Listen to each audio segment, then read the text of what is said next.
In this last module of Chapter 10, Module 10.9, I briefly discussed the concept of and need for captive breeding in conservation biology and give an example of population estimation for the African lion.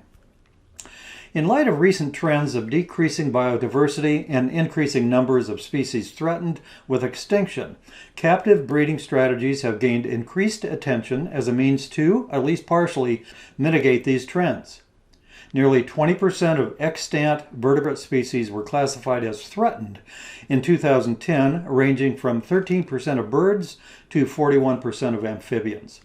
It has been suggested that captive breeding mammals in zoos is the last hope for many of the best-known endangered species, despite a number of practical, behavioral, and financial limitations.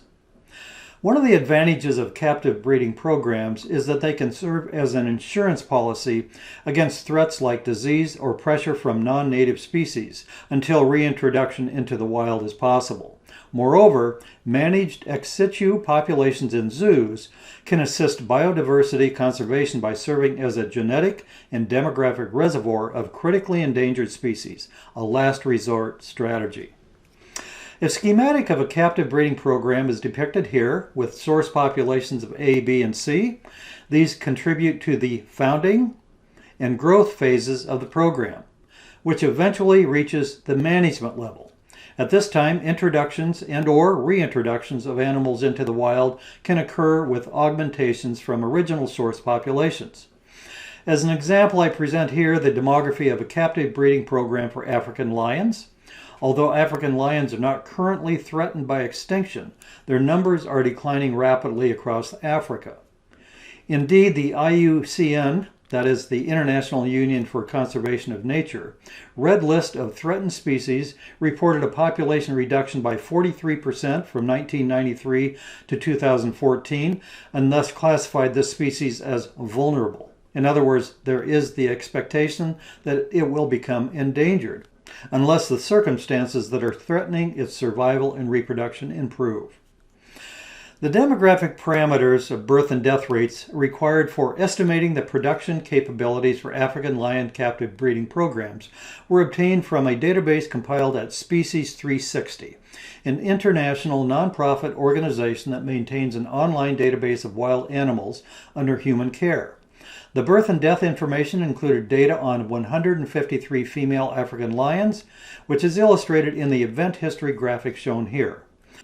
Reproductive data from the Species 360 database in captive African lions is shown here with age on the x-axis and survival on the y-axis.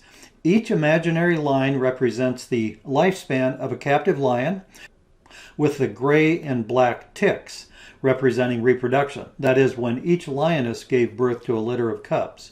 When the lifelines of these lions are rank ordered from the shortest lived to the longest lived, top to bottom, a survival schedule is generated. Thus, this event history graphic depicts both cohort survival and individual level age-specific reproduction. The insert shows the age-specific reproduction from this information.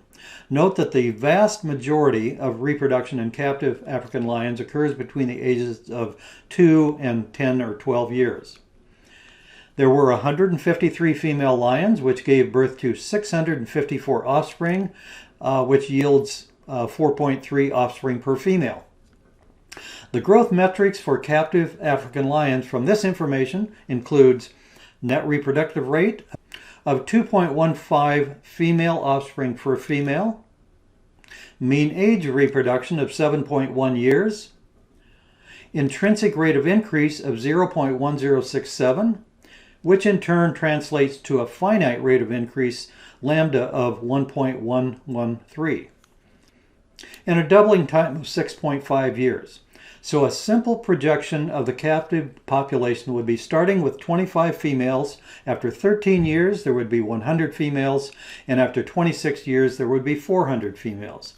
Then doubling this number to include males translates to a total of 800 total African lions after 26 years.